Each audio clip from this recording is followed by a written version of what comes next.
वाहिगुरू जी का खालसा वाहिगुरू जी की फतेह। परम सन्मानयोग गुरु प्यारिओ, आप सारिਆਂ ਨੂੰ ਅੱਜ ਦੀ ਇਸ ਕਲਾਸ ਵਿੱਚ ਸ਼ਾਮਲ ਹੋਣ ਲਈ ਜੀ ਆਇਆਂ। ਸਤਿਗੁਰੂ ਜੀ ਦੀ ਬਖਸ਼ਿਸ਼ ਰਹਿਮਤ ਕਿਰਪਾ ਸਦਕਾ ਅਸੀਂ ਰੋਜ਼ ਗੁਰਮਤਿ ਵਿਚਾਰਾਂ ਨਾਲ ਸਾਂਝ ਪਾਉਂਦੇ ਹਾਂ। ਅੱਜ ਸਿੱਧ ਗੋਸ਼ਟ ਦੀ ਵਿਚਾਰ ਅਗਲੀ ਪੌੜੀ ਆਪਾਂ ਆਰੰਭ ਕਰਨੀ ਹੈ। ਉਸ ਤੋਂ ਪਹਿਲਾਂ ਮੂਲ ਮੰਤਰ ਤੇ ਗੁਰ ਮੰਤਰ ਦਾ ਪਾਠ ਆਪਾਂ ਨੇ ਕਰਨਾ ਹੈ। ਇੱਕ ਓੰਕਾਰ ਸਤਨਾਮ ਕਰਤਾ ਪੁਰਖ ਨਿਰਭਉ ਨਿਰਵੈਰ ਅਕਾਲ ਮੂਰਤ ਅਜੂਨੀ ਸੈਭੰ ਗੁਰ ਪ੍ਰਸਾਦ। ਇੱਕ ਓੰਕਾਰ ਸਤਨਾਮ ਕਰਤਾ ਪੁਰਖ ਨਿਰਭਉ ਨਿਰਵੈਰ ਅਕਾਲ ਮੂਰਤ ਅਜੂਨੀ ਸੈਭੰ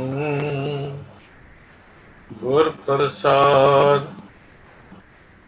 ਇੱਕ ਓੰਕਾਰ ਸਤਨਾਮ ਕਰਤਾ ਪੁਰਖ ਨਿਰਭਉ ਨਿਰਵੈਰ ਅਕਾਲ ਮੂਰਤ ਅਜੂਨੀ ਸੈਭੰ ਗੁਰ ਪ੍ਰਸਾਦ। ਵਾਹਿਗੁਰੂ ਵਾਹਿਗੁਰੂ ਵਾਹਿਗੁਰੂ ਵਾਹਿਗੁਰੂ ਵਾਹਿਗੁਰੂ ਵਾਹਿਗੁਰੂ ਵਾਹਿਗੁਰੂ।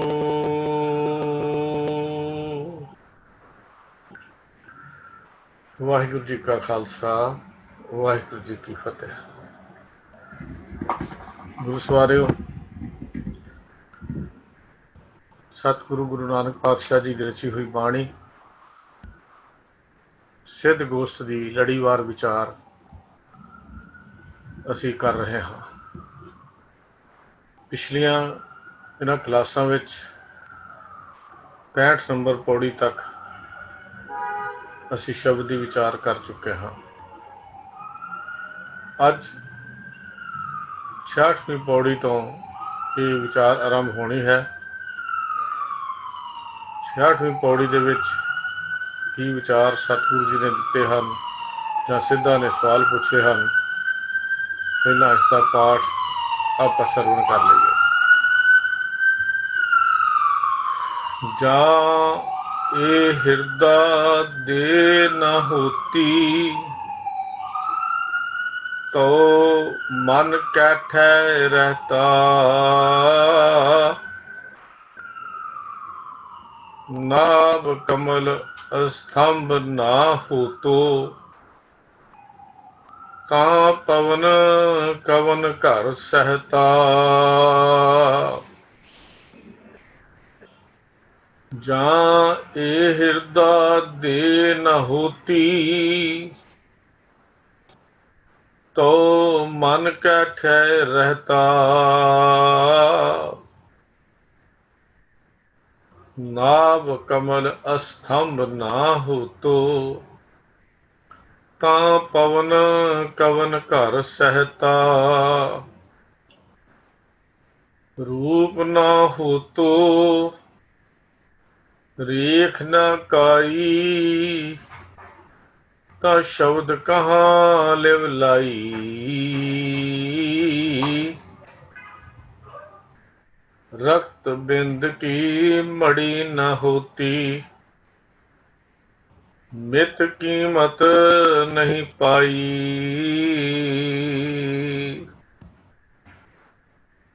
वर्ण भेख असरूप न जापी, क्यों कर जापस साचा,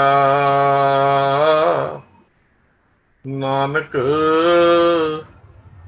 नाम रते बैरागी, इव तब साचो साचा,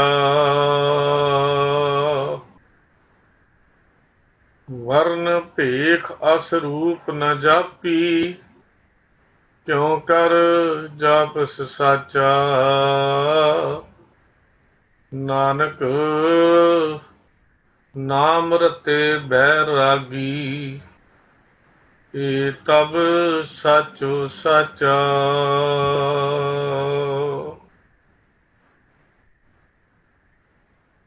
ਸਿੱਧ ਗੋਸ਼ਟ ਦੀ ਇਸ 66ਵੀਂ ਪੌੜੀ ਵਿੱਚ ਜਦੋਂ ਅਸੀਂ ਪਾਠ ਪੜ੍ਹਦੇ ਹਾਂ ਤਾਂ ਇੱਕ ਗੱਲ ਬੜੀ ਸਪਸ਼ਟ ਜੀ ਸਾਹਮਣੇ ਆਉਂਦੀ ਹੈ ਕਿ ਸਿੱਧ ਜੋ ਚਰਚਾ ਕਰ ਰਹੇ ਹਨ ਔਰ ਚਰਚਾ ਦੇ ਵਿੱਚ ਗੁਰੂ ਨਾਨਕ ਦੇਵ ਮਹਾਰਾਜ ਨੂੰ ਜਿਹੜੇ ਸਵਾਲ ਪੁੱਛਦੇ ਹਨ ਉਹ ਸਵਾਲ ਬਹੁਤ ਹੀ ਔਖੇ, ਮੁਸ਼ਕਲ, ਦੂਰ ਅੰਦੇਸ਼ੀ ਵਾਲੇ ਔਰ ਜਲਦੀ ਕਿਤੇ ਸਮਝ ਆਉਣ ਵਾਲੇ ਵੀ ਨਹੀਂ, ਆਮ ਮਨੁੱਖ ਦੀ ਸਮਝ ਵਿੱਚ ਵੀ ਨਹੀਂ ਆਉਂਦੇ ਜਿਹੜੇ ਸਵਾਲ ਸਿੱਧਾਂ ਨੇ ਪੁੱਛੇ ਹਨ। ਸਿੱਧਾਂ ਦਾ ਇੱਕੋ ਇੱਕ ਮਕਸਦ ਸੀ ਵੀ ਕਿਸੇ ਢੰਗ ਨਾਲ ਇਹੋ ਜਿਹੇ ਸਵਾਲ ਪੁੱਛੀਏ ਜਿਨ੍ਹਾਂ ਦੇ ਉੱਤਰ ਗੁਰੂ ਨਾਨਕ ਦੇਵ ਜੀ ਨੂੰ ਨਾ ਆਉਣ। ਜਦੋਂ ਗੁਰੂ ਨਾਨਕ ਦੇਵ ਜੀ ਉੱਤਰ ਨਾ ਦੇ ਸਕਣਗੇ ਤਾਂ ਅਸੀਂ ਇਹਨਾਂ ਨੂੰ ਆਪਣੇ ਮਤ ਦਾ ਪ੍ਰਭਾਵ ਪਾ ਕੇ ਯੋਗ ਮਤ ਵਿੱਚ ਸ਼ਾਮਲ ਕਰ ਲਵਾਂਗੇ। ਪਰ ਹੁਣ ਤੱਕ ਦੀ ਜਿੰਨੀ ਵਿਚਾਰ ਚਰਚਾ ਹੋਈ, ਕਿੰਨੇ ਕਠਨ ਤੋਂ ਕਠਨ ਸਵਾਲ ਸਿੱਧਾਂ ਨੇ ਪੁੱਛੇ, ਪਰ ਗੁਰੂ ਨਾਨਕ ਦੇਵ ਮਹਾਰਾਜ ਦਾ ਜਵਾਬ ਸਿੱਧਾਂ ਨਾਲੋਂ ਵੀ ਦੂਰ ਦ੍ਰਿਸ਼ਟੀ, ਦੂਰ ਅੰਦੇਸ਼ੀ ਵਾਲਾ ਹੁੰਦਾ।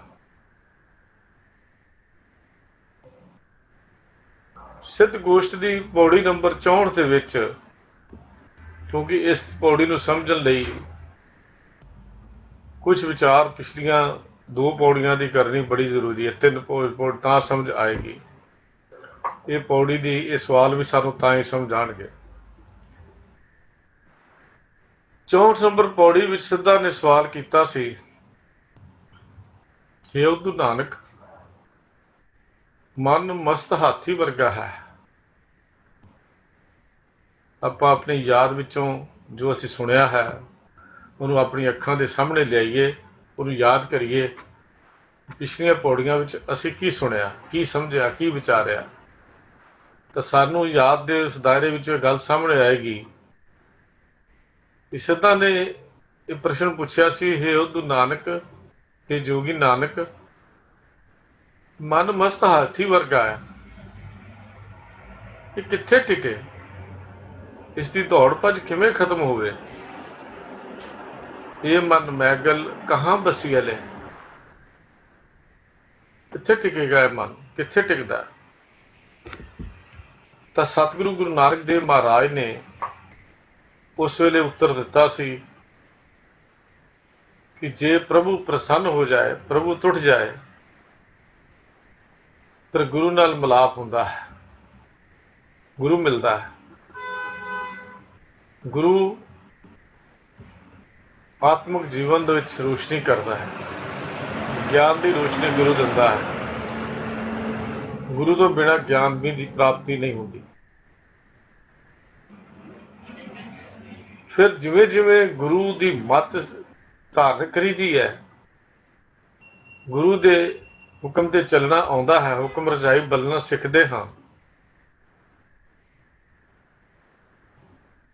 ਉਸ ਤਰ੍ਹਾਂ ਹੀ ਇਸ ਮਨ ਨੂੰ ਆਪਣੇ ਨਿਜ ਘਰ ਦੀ ਪਹਿਚਾਣ ਹੋ ਜਾਂਦੀ ਹੈ ਵੀ ਮੇਰਾ ਟਿਕਾਣਾ ਕਿਹੜਾ ਹੈ। ਜੇ ਮਨ ਮਸਤ ਹਾਥੀ ਵਰਗਾ ਕਿਉਂ ਹੋਇਆ, क्योंकि इनू अपनी निज घर की पहचान नहीं सी। ये मन फिर अपने हंकार नू गुरु वालों बख्शे ज्ञान नाल आपे ही खा जाता है। बड़ी कमाल के बोल सन गुरु नानक पातशाह दे भी ये मन गुरु जो ज्ञान दिता है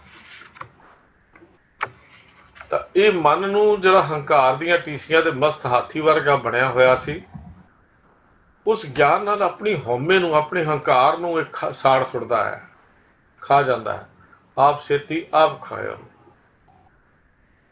अपने आप नू खा लिया। तो फिर गुरु का ज्ञान हंकार की थां ते अंदर टिक जाता है, अंदर स्थिरता आ जाती है, अडोलता आ जाती है, अंदर टिकाव विच आ जाता है। अगली पौड़ी 65 दे विच सिद्धा वालों पूछे हुए इन्हां सवालों के जो 64 नंबर पौड़ी विच पूछे सन, गुरु जी ने होर उत्तर का विस्तार किया। ये गल समझा दी कि जदों गुरु की अगवाई विच चलना आ जाता है या चलना आ जाएगा तो ये मन नू सदा कायम रहने वाला टिकाणा मिल जाता है। होर विस्तार किया गुरु पातशाह जी ने। मन क्यों नहीं सी टिकता, मस्त हाथी क्यों बन गया सी, ताकतवर क्यों हो गया सी, बाहर क्यों देखता सी, क्योंकि गुरु कोलों अगवाई नहीं सी मिली, गुरु कोलों सिक्ख्या नहीं लई सी, गुरु कोलों इन्हें अगवाई नहीं सी लई, अपने मूल नू नहीं सी पछाणिया। पर जदों मूल की पछाण हो गई गुरु के ज्ञान के नाल, फिर बाहरली दौड़ भज मुक गई। मन जिहड़ा सी दौड़नों भजनों हट गया, टिक गया, अंदर का ज्ञान होया उत्थे टिक गया। पर मन कर्म कांडा तो उपर उठ गया, बाहरला दौड़ भज इस मन की खत्म हो गई।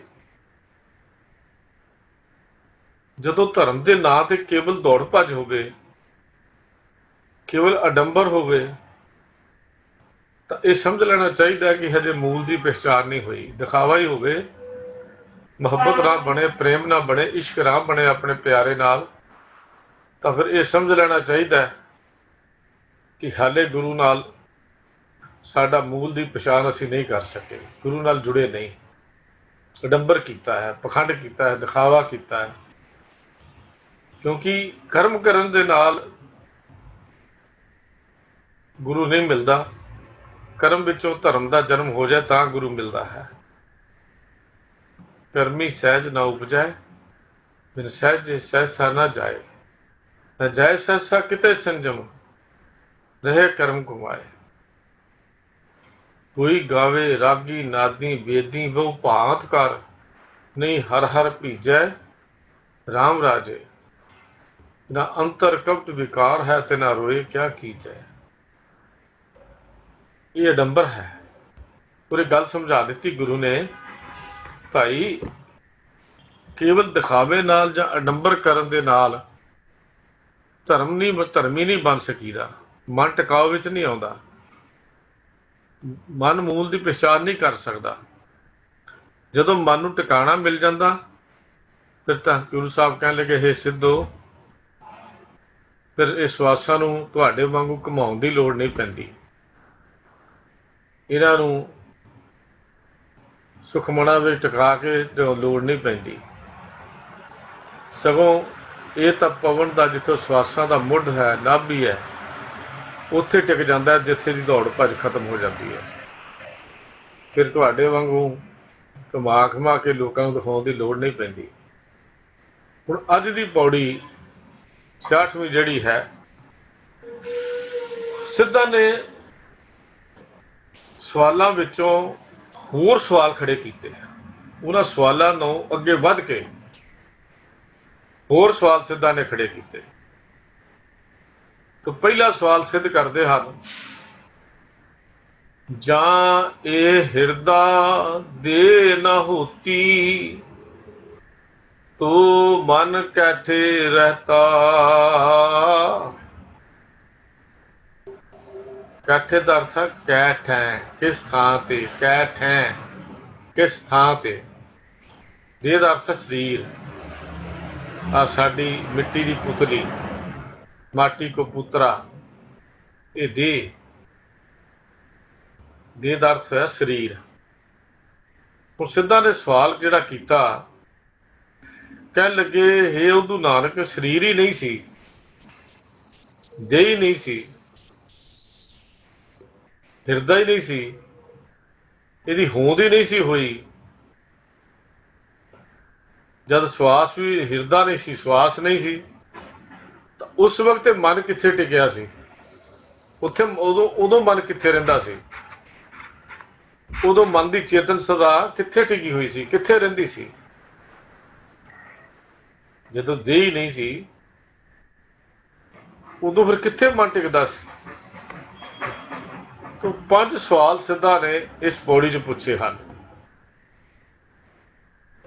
कहते सिद्धा का पहला सवाल से, बाबा उस वक्त मन का घर किहड़ा सी, सानू ये दस। दूजा सवाल पूछा भी जो शरीर ही नहीं सी तो नाभि भी नहीं सी। जे शरीर ही नहीं सी, शरीर के नाल ही नाभि बनती ना। भी शरीर ही नहीं सी तो नाभि भी नहीं सी, धुनी भी नहीं सी। फिर जो नाभि के चक्कर की थम्मी भी नहीं सी, स्तंभ का अर्थ होंदा थंब चा आसरा। तो फिर पवन का अर्थ है श्वास। ये पवन ये श्वास किहड़े घर च टिके हुए सर? तुसीं तां क्या अपने उस नाभि के कोल टिक के घर स्थिर हो गए, हुण बाहर नहीं देखते। पवन का अर्थ है श्वास। भी ये श्वास कित्थे टिके हुए सी, किहदे आसरे ते सन? किहड़ा आसरा इन्हां नूं उस वेले टिका के रखदा सी? फिर अगला सवाल सिद्धा ने होर कीता भी जदों कोई रूप रेख ही नहीं सी, नामो निशान ही नहीं सी, उस वेले शब्द ने किस थां ते लिव लाई हुई सी? शब्द कित्थे टिकिया सी? शब्द दा वासा कित्थे सी? रूप ना हो तो रेख ना काई, तो शब्द कहाँ लिव लाई? अगला सवाल सिद्धा ने चौथा सवाल किया, रक्त बिंद की मड़ी न होती, मित कीमत नहीं पाई।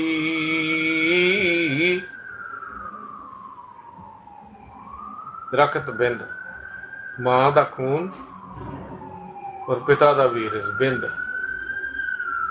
मिलाप होया, फिर ये शरीर बनना शुरू होया। जदों ये उस खून ते उस बिंद तो बनी हुई शरीर की मड़ी नहीं सी। रक्त बिंद की मड़ी ना होती, मड़ी का अर्थ शरीर। मित कीमत नहीं पाई, मित का अर्थ होंदा अंदाजा। जदों ये शरीर रूपी मड़ी नहीं सी बनी, मां की रथ के पिता के बिंद तो बनया शरीर नहीं सी, तदों जिस प्रभु का अंदाजा ते मुल ही नहीं सी पै सकता, ये मन उहदे विच किवें जुड़िया होया सी? मन कित्थे लिव लाउंदा सी? फिर अगला सवाल किया, वर्ण भेख अस रूप न जापी, क्यों कर जापस साचा। वर्ण रंग, भेख पहरावा, असरूप जिहड़ा स्वरूप दिसदा है, असरूप ना दिसण वाला।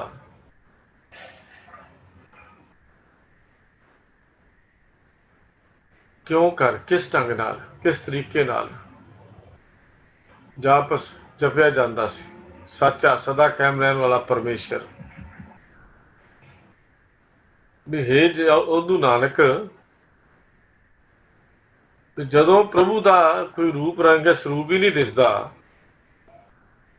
ਜਿਸ ਪ੍ਰਭੂ ਦਾ ਕੋਈ ਸਰੂਪ ਨਹੀਂ ਦਿਸਦਾ, ਕੋਈ ਰੰਗ ਨਹੀਂ ਦਿਸਦਾ, ਕੋਈ ਚੱਕਰ ਨਹੀਂ, ਕੋਈ ਚਿੰਨ੍ਹ ਨਹੀਂ, ਕੋਈ ਵਰਨ ਨਹੀਂ, ਕੋਈ ਜਾਤ ਨਹੀਂ, ਤਾਂ ਉਹ ਸਦਾ ਕਹਿਣ ਵਾਲਾ ਪ੍ਰਭੂ ਕਿਵੇਂ ਲਖਿਆ ਜਾਂਦਾ ਹੈ, ਕਿਵੇਂ ਵੇਖਿਆ ਜਾ ਸਕਦਾ ਹੈ, ਦਿਸਦਾ ਕਿਵੇਂ ਹੈ, ਕਿਹੜੀਆਂ ਅੱਖਾਂ ਨਾਲ ਦੇਖ ਸਕਦੇ ਆ। ਇੱਥੇ ਤੱਕ 5 ਸਵਾਲ ਸਿੱਧਾ ਨੇ ਗੁਰੂ ਨਾਨਕ ਦੇਵ ਮਹਾਰਾਜ ਦੇ ਅੱਗੇ ਰੱਖੇ। ਸਤਿਗੁਰੂ ਨੇ ਬੜਾ ਸੰਖੇਪ ਜਿਹਾ ਇੱਕ ਪੰਕਤੀ 'ਚ ਉਹਦਾ ਉੱਤਰ ਸਾਰੇ ਸਵਾਲਾਂ ਦਾ ਦਿੱਤਾ, ਔਰ ਬਾਕੀ ਅਗਲੀ ਜਿਹੜੀ 67th ਪੌੜੀ ਹੈ ਉਹਦੇ 'ਚ ਵਿਸਤਾਰ ਸਹਿਤ ਉੱਤਰ ਫਿਰ ਇਹਨਾਂ ਸਵਾਲਾਂ ਦੇ ਦਿੱਤੇ। ਉੱਤਰ ਦੀ ਗੱਲ ਕਰਨ ਤੋਂ ਪਹਿਲਾਂ ਇਹਨਾਂ ਸਵਾਲਾਂ ਨੂੰ ਸਮਝਣਾ ਬੜਾ ਜ਼ਰੂਰੀ ਹੈ। ਤਾਂ ਪਿਛਲੀਆਂ ਪੌੜੀਆਂ ਦੀ ਵਿਚਾਰ ਤੋਂ ਸਾਨੂੰ ਇੱਕ ਗੱਲ ਸਮਝ ਆਈ ਸੀ ਕਿ ਗੁਰੂ ਇਸ ਸਰੀਰ ਰੂਪੀ ਕੋਠੜੀ ਭਾਵ ਘਰ ਅੰਦਰ, ਗੁਰੂ ਹਿਰਦੇ ਰੂਪੀ ਘਰ ਵਿੱਚ ਪ੍ਰਗਟ ਹੁੰਦਾ ਹੈ। ਆਪਾਂ ਪਿੱਛੇ ਵੀ ਇਹ ਗੱਲ ਪਿਛਲੀਆਂ ਪੌੜੀਆਂ 'ਚ ਪੜ੍ਹੀ ਹੈ। ਘਰ ਮੈਂ ਘਰ ਦਿਖਾਏ ਦੀ ਗੱਲ ਵੀ ਆਪਾਂ ਕੀਤੀ ਸੀ। ਇਹ ਸਰੀਰ ਰੂਪੀ ਘਰ ਵਿੱਚ ਉਹ ਘਰ ਦਿਖਾਓ ਜਿੱਥੇ ਗੁਰੂ ਰਹਿੰਦਾ, ਪਰਮੇਸ਼ਰ ਰਹਿੰਦਾ ਹੈ। ਮਨ ਨੂੰ ਕਾਬੂ ਕਰਕੇ ਉਸ ਟਿਕਾਣੇ ਤੇ ਪਹੁੰਚੀਦਾ, ਮਸਤ ਹਾਥੀ ਮਨ ਨੂੰ ਕਾਬੂ ਕਰਕੇ ਉਸ ਟਿਕਾਣੇ ਤੇ ਪਹੁੰਚੀਦਾ ਜਿੱਥੇ ਉਹ ਪਰਮੇਸ਼ਰ ਦਾ ਆਪ ਛੇਤੀ ਆਪ ਖਾਣ ਤੋਂ ਬਾਅਦ ਟਿਕਾਣਾ ਬਣਦਾ ਹੈ। ਤਾਂ ਪਿਛਲੀਆਂ ਪੌੜੀਆਂ 'ਚ ਆਪਾਂ ਵਿਚਾਰ ਕਰਦੇ ਆਏ ਹਾਂ, ਜਦੋਂ ਮਨੁੱਖ ਉਸ ਘਰ ਵਿੱਚ ਅੱਪੜ ਜਾਂਦਾ ਹੈ ਤਦੋਂ ਫਿਰ ਗੁਰੂ ਦਾ ਸ਼ਬਦ ਰੂਪੀ ਨਗਾਰਾ ਉਸ ਘਰ 'ਚ ਵੱਜਦਾ ਹੈ। ਅਨਹਦ ਸ਼ਬਦਾਂ ਦੀ ਜਿਹੜੀ ਗੱਲ ਕੀਤੀ ਸੀ, ਸ਼ਬਦ ਰੂਪੀ ਨਗਾਰਾ ਵੱਜਦਾ ਹੈ। ਗੁਰੂ ਦੇ ਸ਼ਬਦ ਦਾ ਪ੍ਰਭਾਵ ਇੰਨਾ ਪ੍ਰਬਲ ਹੁੰਦਾ ਹੈ, ਇੰਨਾ ਜ਼ਿਆਦਾ ਹੁੰਦਾ ਹੈ ਕਿ ਹੋਰ ਕੋਈ ਖਿੱਚ ਮਨੁੱਖ ਨੂੰ ਨੇੜੇ ਨਹੀਂ ਪਹੁੰਚ ਨਹੀਂ ਸਕਦੀ, ਨੇੜੇ ਆ ਨਹੀਂ ਸਕਦੀ। ਉਹ ਸ਼ਬਦ ਦਾ ਆਨੰਦ ਤੇ ਰਸ ਇੰਨਾ ਜ਼ਿਆਦਾ ਹੁੰਦਾ ਹੈ ਅੰਦਰ। ਉਹ ਆਨੰਦ ਤੇ ਉਹ ਮਸਤੀ ਬਣਦੀ ਹੈ ਜੋ ਸੰਗੀਤ ਦੀ ਦੁਨੀਆ ਵਿੱਚ 5 ਸਾਜ਼ਾਂ ਦੀ ਮਿਲਵੀ ਮਿੱਠੀ ਸੁਰ ਨਾਲੋਂ ਵੀ ਜ਼ਿਆਦਾ ਖਿੱਚ ਪਾਉਂਦੀ ਹੈ। ਬਹੁਤ ਪਿਆਰੀ, ਬਹੁਤ ਮਿੱਠੀ ਉਹ ਉਸ ਸ਼ਬਦ ਦੀ ਧੁਨੀ, ਸ਼ਬਦ ਦੀ ਆਨੰਦ, ਉਹ ਸ਼ਬਦ ਦਾ ਰਸ ਆਉਂਦਾ ਹੈ। ਇਸ ਅਵਸਥਾ ਵਿੱਚ ਅੱਪੜ ਕੇ ਮਨੁੱਖ ਨੂੰ ਕਾਦਰ ਦੀ ਰਚੀ ਹੋਈ ਕੁਦਰਤ ਦੇ ਬੇਅੰਤ ਨਜ਼ਾਰਿਆਂ ਦਾ ਆਨੰਦ ਮਾਣਦਾ ਹੋਇਆ ਉਸ ਤਖਤ ਤੇ ਸੱਚੇ ਪਾਤਸ਼ਾਹ ਨੂੰ ਵੇਖਿਆ ਬੈਠਾ ਦਿਖਾਈ ਦਿੰਦਾ ਹੈ, ਮਾਣਦਾ ਹੈ, ਮਹਿਸੂਸ ਕਰਦਾ ਹੈ ਕਿ ਕੁਦਰਤ ਦਾ ਮਾਲਕ ਸੱਚੇ ਪਾਤਸ਼ਾਹ ਤਖਤ ਦੇ ਉੱਤੇ ਕਿਵੇਂ ਬਿਰਾਜਮਾਨ ਸਾਰੀ ਕੁਦਰਤ ਦਾ ਹੁਕਮ ਚਲਾਉਂਦਾ ਹੈ।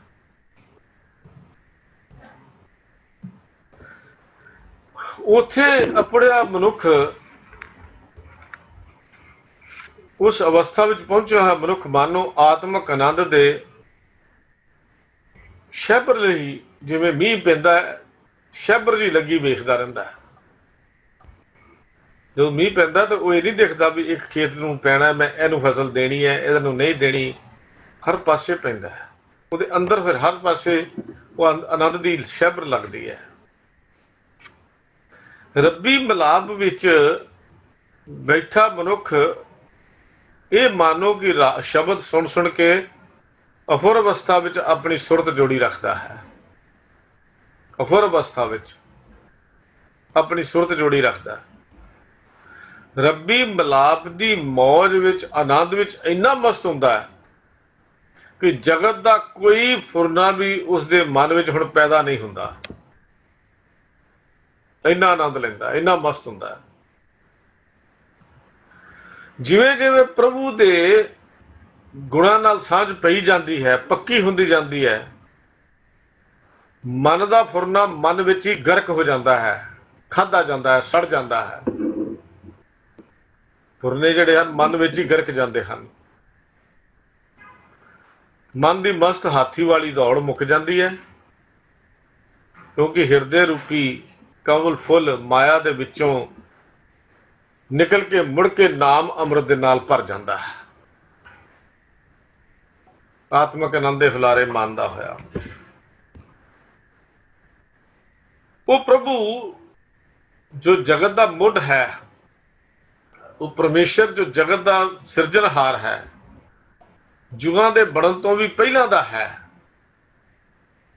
ਯੁਗਾਂ ਦੇ ਬਣਨ ਤੋਂ ਵੀ ਪਹਿਲਾਂ ਦਾ ਹੈ, ਜੋ ਆਦ ਸੱਚ ਜੁਗਾਦ ਸੱਚ ਹੈ ਵੀ ਸੱਚ, ਨਾਨਕ ਹੋਸੀ ਵੀ ਸੱਚ ਹੈ। ਜਗ ਨਹੀਂ ਸੀ ਬਣੇ ਤਾਂ ਵੀ ਸੀ, ਜਗਤ ਯੁਗ ਬਣੇ ਤਾਂ ਵੀ ਸੀ, ਅੱਜ ਵੀ ਮੌਜੂਦ ਹੈ। ਯੁਗ ਰਹਿਣ ਜਾਂ ਨਾ ਰਹਿਣ, ਉਹ ਪ੍ਰਭੂ ਦੀ ਹੋਂਦ ਕਦੀ ਖਤਮ ਨਹੀਂ ਹੋ ਸਕਦੀ। ਨਾਨਕ ਹੋਸੀ ਵੀ ਸੱਚ, ਉਹ ਸਦਾ ਕਾਇਮ ਰਹਿਣ ਵਾਲਾ ਹੈ। ਉਸ ਪਰਮੇਸ਼ਰ ਦੇ ਵਿੱਚ ਮਨ ਇਉਂ ਲੀਨ ਹੁੰਦਾ ਹੈ ਕਿ ਮਨੁੱਖ ਦੇ ਚਿੰਤਨ ਦਾ ਇੱਕ ਹਿੱਸਾ ਜਿਹਾ ਬਣ ਜਾਂਦਾ ਹੈ। ਅਜੱਪਾ ਜਾਪ ਜਿਹਨੂੰ ਅਸੀਂ ਲਫ਼ਜ਼ ਵਰਤਦੇ ਹਾਂ, ਅਜੱਪਾ ਜਾਪ ਜਿਹਨੂੰ ਕਹਿੰਦੇ ਗੁਰਮੁਖ ਰੋਮ ਰੋਮ ਹਰ ਧਿਆਵੈ। ਅਜੱਪਾ ਜਾਪ ਜੀਭ ਨੂੰ ਹਿਲਾਉਣ ਦੀ ਵੀ ਲੋੜ ਨਹੀਂ ਪੈਂਦੀ। ਪਹਿਲਾਂ ਤਾਂ ਜੀਭ ਹਿਲਾ ਕੇ ਆਪਾਂ ਨਾਮ ਜਪਦੇ ਆ ਨਾ, ਹਰ ਗੱਲ ਹੀ ਜੀਭ ਵਾਹਿਗੁਰੂ ਕਹਿਣ ਲਈ ਵੀ ਜੀਭ ਹਿਲਾਉਣੀ ਪੈਂਦੀ ਹੈ। ਫਿਰ ਐਸੀ ਅਵਸਥਾ ਐਸਾ ਆਨੰਦ ਬਣਦਾ ਹੈ ਕਿ ਇਹ ਜੀਭ ਜਿਹੜੀ ਹੈ ਇਹ ਵੀ ਹਿਲਾਉਣ ਦੀ ਲੋੜ ਨਹੀਂ ਪੈਂਦੀ, ਆਪਣੇ ਆਪ ਹੀ ਉਸ ਦੀ ਯਾਦ ਮਨੁੱਖ ਦੇ ਅੰਦਰ ਜਿਹੜੀ ਬਣੀ ਰਹਿੰਦੀ ਹੈ ਤੇ ਨਿੱਜ ਘਰ ਵਿੱਚ ਇਹਦਾ ਟਿਕਾਣਾ ਜਿਹੜਾ ਬਣਿਆ ਰਹਿੰਦਾ, ਜਿੱਥੋਂ ਮਨੁੱਖ ਨੂੰ ਕੋਈ ਵੀ ਬੇਦਖਲ ਨਹੀਂ ਕਰ ਸਕਦਾ। ਕੋਈ ਇੱਥੋਂ ਧੱਕੇ ਮਾਰ ਕੇ ਨਹੀਂ ਕੱਢ ਸਕਦਾ, ਕੋਈ ਇੱਥੋਂ ਚੋਰ ਚੋਰੀ ਕਰਕੇ ਨਹੀਂ ਲਿਜਾ ਸਕਦਾ, ਕੋਈ ਇਹਦੇ ਤੇ ਡਾਕਾ ਨਹੀਂ ਮਾਰ ਸਕਦਾ। ਇਹਦੇ ਸਾਰੇ ਗਿਆਨ ਅੰਦਰੇ ਸਤ ਸੰਤੋਖ ਦਇਆ ਧਰਮ ਧੀਰਜ ਇਹ ਇਹਦੇ ਮਿੱਤਰ ਬਣਦੇ ਹਨ, ਇਹਦੇ ਮਿੱਤਰ ਬਣ ਜਾਂਦੇ ਹਨ।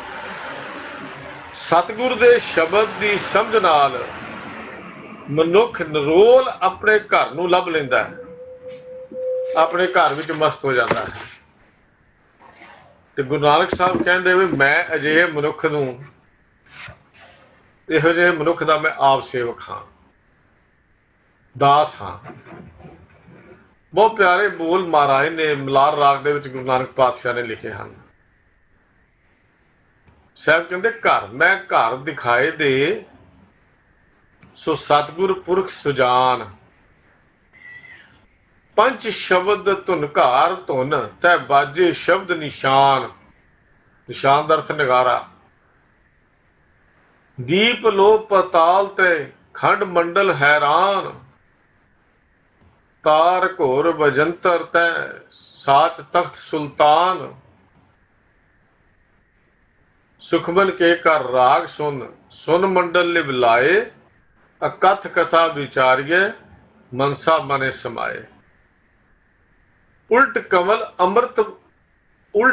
ਅੰਮ੍ਰਿਤ ਭਰਿਆ, ਇਹ ਮਨ ਕਥੋਂ ਨਾ ਜਾਏ। ਹੁਣ ਅੰਮ੍ਰਿਤ ਦਾ ਭਰ ਗਿਆ ਉਹ ਕਮਲ ਦਾ ਫੁੱਲ। ਅਜੱਪਾ ਜਾਪ ਨਾ ਵਿਸਰੈ, ਆਦ ਜੁਗਾਦ ਸਮਾਏ। ਸਭ ਸਖੀਆਂ ਪੰਚੇ ਮਿਲੇ, ਗੁਰਮੁਖ ਨਿਜ ਘਰ ਵਾਸ। ਸ਼ਬਦ ਖੋਜ ਇਹ ਘਰ ਲਹੇ, ਨਾਨਕ ਤਾਂ ਕਾ ਦਾਸ।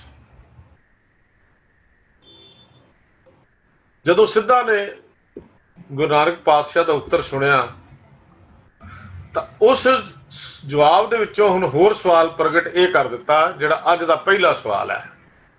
ਇੰਨੀ ਸਤਿਗੁਰੂ ਜੀ ਨੇ ਜਿਹੜੀ ਵਿਆਖਿਆ ਕੀਤੀ, ਜਵਾਬ ਦਿੱਤਾ, ਤਾਂ ਸਿੱਧਾ ਨੇ ਸਵਾਲ ਕਰਤਾ ਵੀ ਇਹ ਕਹਾਣੀ ਜਿਹੜੀ ਹੈ ਇਹ ਤਾਂ ਸਰੀਰ ਰੂਪੀ ਜਾਮੇ ਦੀ ਹੈ।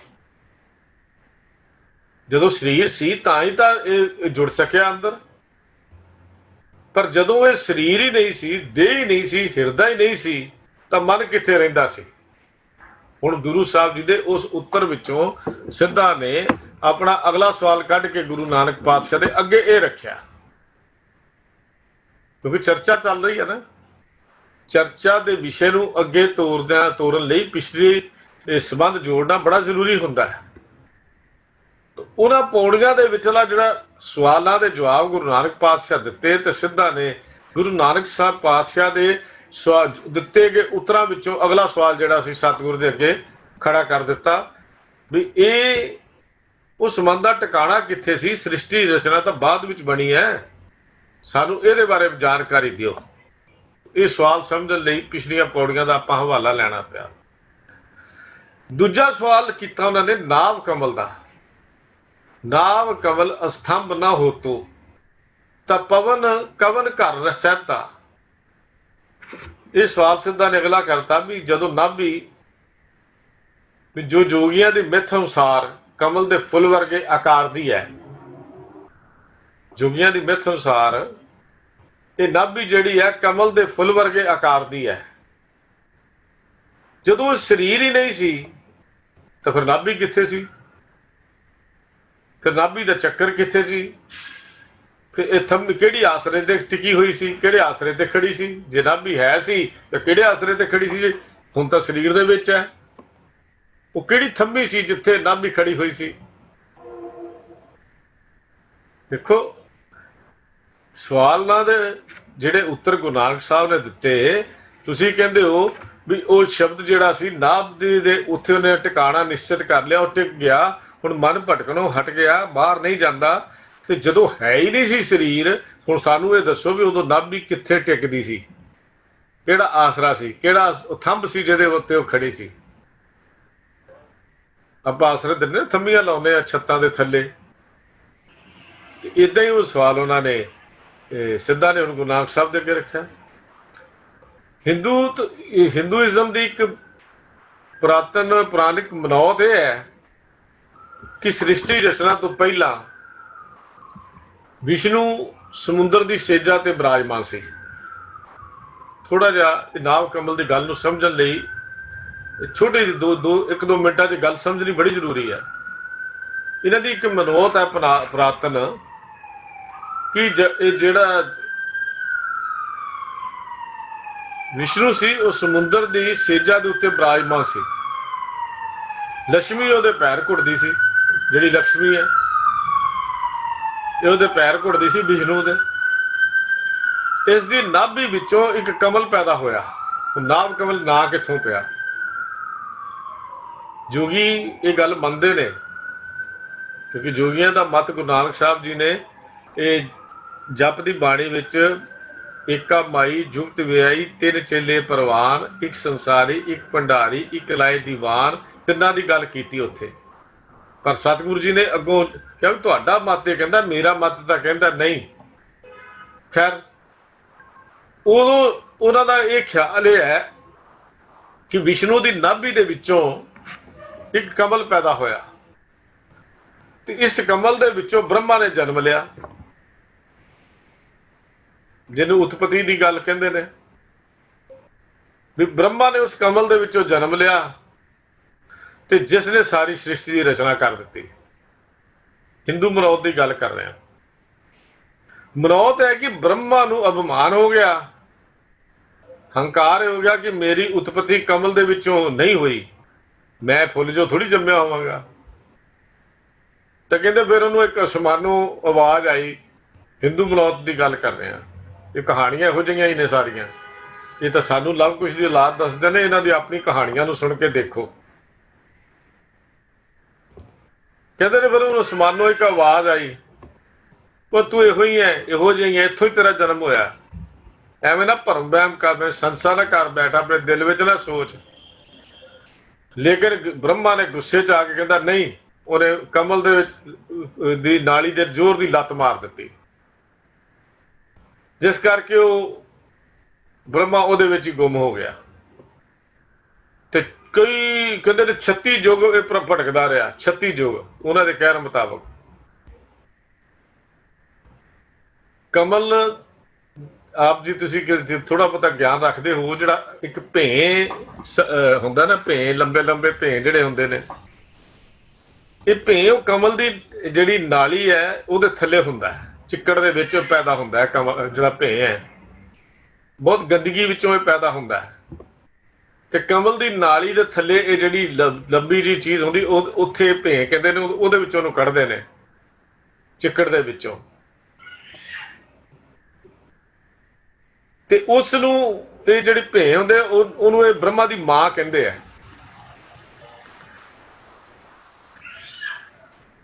ਸੰਕੇਤ ਕੋਸ਼ ਵਿੱਚ ਇਹਦਾ ਵੇਰਵਾ ਬੜੇ ਵਿਸਥਾਰ ਨਾਲ ਦਿੱਤਾ ਹੋਇਆ।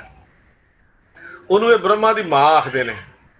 ਕਹਿੰਦੇ ਬ੍ਰਹਮਾ ਭਟਕਦਾ ਭਟਕਦਾ ਆਪਣੇ ਜਨਮਦਾਤੇ ਦੀ ਕੁਦਰਤ ਦਾ ਅੰਤ ਹੋਣ ਲਈ ਦੌੜਦਾ ਰਿਹਾ, ਲੱਭਦਾ ਰਿਹਾ, ਪਰ ਕਈ ਯੁੱਗ ਹਨੇਰੇ ਵਿੱਚ ਆਉਂਦਾ ਜਾਂਦਾ ਰਿਹਾ, ਪਰ ਉਹਦਾ ਅੰਤ ਨਾ ਲੱਭ ਸਕਿਆ। ਤੇ ਗੁਰੂ ਸਾਹਿਬ ਜੀ ਨੇ ਵੀ, ਗੁਰੂ ਨਾਨਕ ਪਾਤਸ਼ਾਹ ਨੇ ਵੀ ਜ਼ਿਕਰ ਕੀਤਾ ਗੋਦਰੀ ਰਾਗ ਵਿੱਚ। ਕਹਿੰਦੇ ਤੁਹਾਡਾ ਇਹ ਕਹਿੰਦਾ ਨਾਭ ਕਮਲ ਤੇ ਬ੍ਰਹਮਾ ਉਪਜੇ, ਤੁਸੀਂ ਇਹ ਗੱਲ ਕਹਿੰਦੇ ਹੋ। ਵੇਦ ਬਣੇ ਮੁਖ ਕੰਠ ਸਵਾਰ, ਤਾਂ ਕੋ ਅੰਤ ਨਾ ਜਾਈ ਲਖਣਾ, ਆਵਤ ਜਾਤ ਰਹੇ ਸੋ ਬਾਰ। ਕਹਿੰਦੇ ਜਿੰਨੀ ਵਾਰੀ ਮਰਜ਼ੀ ਜੰਮ ਲਿਆ ਤੇ ਕਰਨੀ ਵਾਰੀ ਮਰਜ਼ੀ ਮਰ ਗਿਆ, ਲੇਕਿਨ ਉਹਦਾ ਅੰਤ ਨਹੀਂ ਪਾ ਸਕਿਆ, ਉਹਦਾ ਅੰਤ ਨਹੀਂ ਲੱਭ ਸਕਿਆ। 36 ਯੁੱਗ ਭਟਕਣ ਤੋਂ ਬਾਅਦ ਵੀ ਉਹਦਾ ਅੰਤ ਨਾ ਪਾ ਸਕੇ। ਤੇ ਜਿਹੜਾ ਆਪ ਅੰਤ ਨਹੀਂ ਪਾ ਸਕਿਆ, ਉਹ ਸ੍ਰਿਸ਼ਟੀ ਨੂੰ ਰਚਨਹਾਰ ਕਿੱਥੋਂ ਬਣ ਗਿਆ, ਸ੍ਰਿਸ਼ਟੀ ਨੂੰ ਬਣਾਉਣ ਵਾਲਾ ਕਿਵੇਂ ਬਣ ਗਿਆ। ਇੱਥੇ ਨਾਭ ਕਮਲ ਦੀ ਗੱਲ ਜਿਹੜੀ ਕੀਤੀ ਹੈ ਹੁਣ ਜੋਗੀਆਂ ਨੇ, ਵੀ ਇਹ ਸਵਾਲ ਸਿੱਧਾਂ ਦਾ ਇਹ ਹੈ ਕਿ ਜਦੋਂ ਦੇਹ ਨਹੀਂ ਸੀ ਤਾਂ ਨਾਭ ਕਮਲ ਵੀ ਨਹੀਂ ਸੀ, ਫਿਰ ਪ੍ਰਾਣ ਕਿੱਥੇ ਟਿਕਦੇ ਸਨ? ਪ੍ਰਾਣ ਕਿੱਥੇ ਟਿਕਦੇ ਸਨ? ਪ੍ਰਾਣਾ ਦਾ ਟਿਕਾਣਾ ਕਿਹੜਾ ਸੀ? ਪ੍ਰਾਣਾ ਦਾ ਆਸਰਾ ਕਿਹੜਾ ਸੀ? ਅਗਲਾ ਸਵਾਲ ਹੁਣ ਸਿੱਧਾ ਨੇ ਅਗਲਾ ਫਿਰ ਕੀਤਾ ਸਵਾਲ, ਜਿਹੜਾ ਉਸ ਤੋਂ ਅਗਲਾ ਤੀਜਾ ਸਵਾਲ ਜਿਹੜਾ ਕੀਤਾ, ਕਹਿੰਦੇ ਰੂਪ ਨਾ ਹੋ ਤੋ ਰੇਖ ਨਾ ਕਾਈ, ਤਾਂ ਸ਼ਬਦ ਕਹਾਂ ਲਿਵ ਲਾਈ। ਵੀ ਜਗਤ ਦੀ ਕੋਈ ਰੂਪ ਰੇਖਾ ਹੀ ਨਹੀਂ ਸੀ, ਸ਼ਬਦ ਕਿੱਥੇ ਟਿਕਿਆ ਸੀ? ਰੇਖਾ ਕੀ ਹੁੰਦੀ ਹੈ?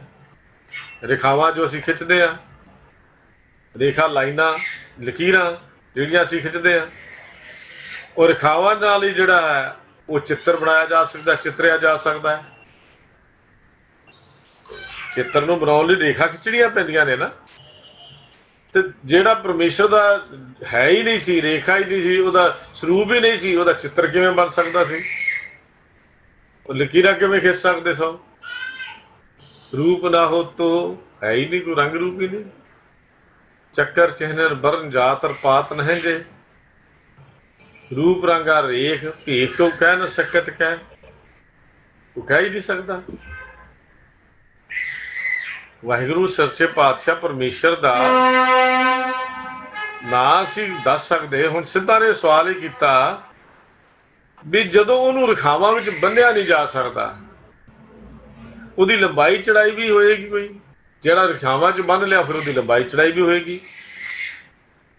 ਜੇ ਰੇਖਾ ਦੇ ਵਿੱਚ ਜਿਹੜੀ ਚੀਜ਼ ਆ ਜਾਂਦੀ ਹੈ, ਲਾਈਨਾਂ ਦੇ ਵਿੱਚ ਆ ਜਾਂਦੀ, ਫਿਰ ਉਹਦੀ ਲੰਬਾਈ ਚੜਾਈ ਵੀ ਤਾਂ ਕੋਈ ਹੋਏਗੀ, ਕਿਉਂਕਿ ਪਰਮੇਸ਼ਰ ਦੀ ਲੰਬਾਈ ਚੜਾਈ ਦਾ ਕੋਈ ਅੰਦਾਜ਼ਾ ਨਹੀਂ। ਰੇਖਾ ਲੰਬਾਈ ਚੜਾਈ ਦੱਸਦੀ ਹੈ, ਜਿਹੜੀ ਫੋਟੋ ਹੈ ਉਹ ਸ਼ਕਲ ਦੱਸਦੀ ਹੈ, ਫਿਰ ਉਹਦੀ ਹਾਈਟ ਦਾ ਅੰਦਾਜ਼ਾ ਵੀ ਕੋਈ ਨਹੀਂ। ਜੇ ਉਹਦੀ ਸ਼ਕਲ ਨਹੀਂ ਬਣਦੀ, ਉਹਦੀ ਹਾਈਟ ਵੀ ਨਹੀਂ ਦੱਸੀ ਜਾ ਸਕਦੀ। ਫੋਟੋ ਬੰਦੇ ਦੀ ਸ਼ਕਲ ਦੱਸਦੀ, ਲੇਕਿਨ ਹਾਈਟ ਨਹੀਂ ਦੱਸਦੀ। ਰੂਪ ਰੇਖਾ ਚੋਂ ਪਰਮੇਸ਼ਰ ਨੂੰ ਬੰਨਿਆ ਨਹੀਂ ਜਾ ਸਕਦਾ। ਰੇਖਾ ਲੰਬਾਈ ਚੜਾਈ ਦੱਸਦੀ ਹੈ, ਫੋਟੋ ਸ਼ਕਲ ਦੱਸਦੀ ਹੈ, ਪ੍ਰਭੂ ਦੀ ਹਾਈਟ ਦਾ ਵੀ ਪਤਾ ਨਹੀਂ।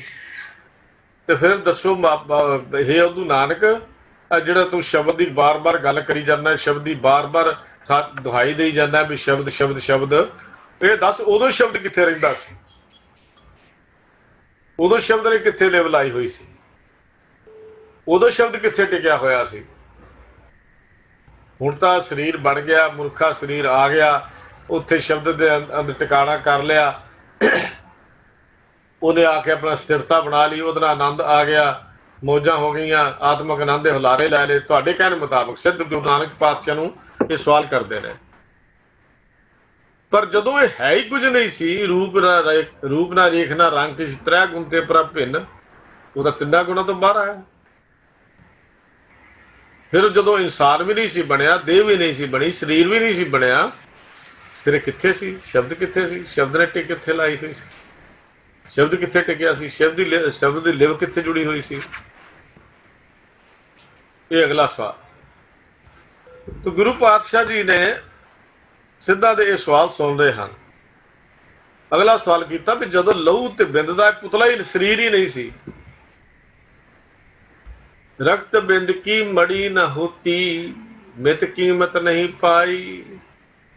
भी जदों लहू बिंद का पुतला शरीर ही नहीं सी, जदों प्रभु का अंदाजा ही नहीं सी पै सकता, जदों कि उसका मुल ही नहीं सी पा सकता, कोई कीमत भी नहीं सी पा सकता, उस वक्त मन कित्थे जुड़दा सी, किस विच लिव ला के रखदा सी? उदों मन कित्थे जुड़दा सी, कित्थे किहदे विच लिव ला के रखदा सी? तो ये शरीर तो है रक्त बिंद का, श्वास चलते है, ये शरीर है, श्वास मिट जान ये मिट्टी की ढेरी है, क्योंकि रक्त बिंद नाशवान चीज़ों तो बनया, नाशवान बंदियां दे इहदी शरीर की होंद हुई, शरीर भी नाशवान है, पर शरीर के अंदर परमेश्वर की जोत नाशवान नहीं है, वो मरदी नहीं, वो मरदी नहीं, वो सदा ਲਈ अटल है। पर हुण सिद्धा का यह सवाल है, गुरु नानक साहब कहते भी रक्त बिंद का ए तनो अग्नि पास पिरान पवने के बस देहोरी मस्तक सच निशान। ये गल तो गुरु साहब जी ने भी कह दी भी देहोरी श्वासां नाल ही चलती है, जब तक वो श्वास हन, जब तक वो जोत है, जदों हुक्म होया उन्हें किसी की गल नहीं मननी, शरीर के आखे नहीं लगना, शरीर तो कहता रहता है भी तू छड्ड के ना जा, तू मैनू छड्ड के ना जाई, पर नहीं, वो कहते मैं हुक्मी बंदा हाँ, मैं उस उहदे हुक्म च आई हाँ, तेरे कहण ते नहीं आई, उहदा हुक्म होया जां तिस भाणा तां जम्मिया, हुक्म होया तो जन्म होया, हुक्म तो बिना मैं तेरे चंद टिक नहीं सकती, ते मैं तेरी मर्जी ना रह भी नहीं सकती। जदों आग्या आ गई, आई आग्या परम बुलाया, ना तन पुछी ना मता पकाया, नहीं पूछा शरीर सरूर नूं कोई भी, ना उन्हें मता पीता, ना उन्हें सलाह की, लै गया अपनी जोत चली गई, शरीर मिट्टी हो गया। तो ये है ही नहीं सी, बड़ी बनी नहीं सी, तो फिर लिव कित्थे जुड़दी सी, फिर दस टिकाणा मन दा कित्थे सी? ये उदू दास नानक, नानक उदू ये गल समझा, उहदा रूप नहीं, रंग नहीं, शक्ल नहीं, आकार नहीं, शरीर नहीं, मन नहीं, फिर उहदी पहचान किवें हुंदी सी? फिर वो प्रभु की पहचान किवें कीती जा सकती सी? शक्ल तो ही बंदा पछाणिया जांदा ना, रूप रंग तो बंदा पछाणिया जांदा है, लंबाई चढ़ाई तो बंदा पछाणिया जांदा है, ना भी देखिया होवे असीं अंदाजे नाल शक्ल दसदे हां, इन्ना क्या उहदा रंग इहो जिहा है, उहदा नक इहो जिहा है, उहदी लंबाई इन्नी क होएगी, मोटा है पतला है दरम्याना है, असीं आ बोल के कई गल्लां दसदे हां क्योंकि उहदी देखी हुई शक्ल है। पर जे है ही कुछ नहीं तो फिर उहदी पहचान कित्थे सी? पहचान किवें होएगी? वर्ण भेख अस रूप न जापी, क्यों कर जापस साचा। भी जदों ये है नहीं सी, रंग नहीं सी, फिर दस वो साचा किवें देखा जा सकता सी? जापस का मतलब जानिया जावे, जापस का अर्थ है जानिया जाना, किवें उहनूं जानिया जा सकता सी, किवें वेख्या जा सकता सी? लो सारे सवालों का अज गुरु नानक साहब ने जवाब बड़ा एक पंक्ति च दिता, बस शुरुआत की जवाबों की, ना कि जवाब दिते है, शुरुआत की है, वह डिटेल्स है, अगला जवाब अगली पौड़ी भी दिता। तो अज सतगुरु सिर्फ इन्नी गल समझाउण लग पे, इन्नी गल ही कह दी। अज वो शुरुआत करते हुए गुरु पातशाह जी कहते बई सिद्धो सुनो, जिहड़े प्रभु के नाम विच रंगे हुए ने, जिहड़े आपा भाव गवा लेंदे हन, जिन्हां ने आप छेती आप खा लिया है, वो हर थां ते हर वेले हर समय प्रभु नूं हर थां मौजूद समझते हैं। गुरु पातशाह जी गुरु नानक साहब जी ने अज जवाब की शुरुआत की है। बैरागी विरागवान जिन्होंने सच्चे प्रभु के होने का एहसास हो गया। सतगुरु जी कहते भी हे सिद्धो, उन्होंने दृष्टि विच उत्थे सतगुरु हुण गुरु नानक साहब देखो कितना संखेप जा उत्तर दिंदे ने। कहते उन्होंने दृष्टि दे विच इत्थे उत्थे हर थां ते प्रभु ही वसदा है। इब तिब इब तब इत्थे उत्थे तब जदों शरीर नहीं सी, इब हुण जद शरीर मौजूद है। कहते हुण जदों शरीर है उदों भी प्रभु सी, जदों शरीर नहीं सी उदों भी प्रभु सी। जिहड़े वैरागी हन, जिहड़े रंगे हुए हन, जिहड़े परमेश्वर दे प्यार च रंगे हुए हन, उन्हां दी निशानी की है, साधन की है उस प्रेम विच रंगे होया दी, वो किवें पछाणदे हन। ये सारा उत्तर सतगुरु ने अगली पौड़ी च दिता है। जिहड़ी पौड़ी नंबर 67 है, उहदी निशानी की है, किवें पछाणदे हन, उन्हां दे साधन की है, वो की है। बस कहते पर अज सिर्फ इन्ना ही कह रहे हैं भी यही जिहे बैरागी बैरागवान गुरु के दसे राह ते तुरदे हन। अज सिर्फ इन्ना ही उत्तर है। गुरु के सच्चे शब्द की राही उन्हां दी सुरत परमात्मा विच जुड़ी रहिंदी है, लगी रहिंदी है। जो गृहस्थ परिवार विच रहिंदे होए भी अडोल अवस्था च टिके रहिंदे हन, वो प्रभु के नाम च रंगे होण करके असल जोगी हन, असल सिद्ध हन, असल विरक्त हन, असल उदासी हन। वो घर छड़ के नहीं आते, वो संसार त्याग के नहीं आते, जगत छड़ के नहीं आते। वो संसार तो रहिंदे हुए भी निर्लेप रहिंदे हन, कमल के फुल वांगू, जिहड़े विरागवान हन। नानक नाम रते बैरागी, इब तब साचो साचा।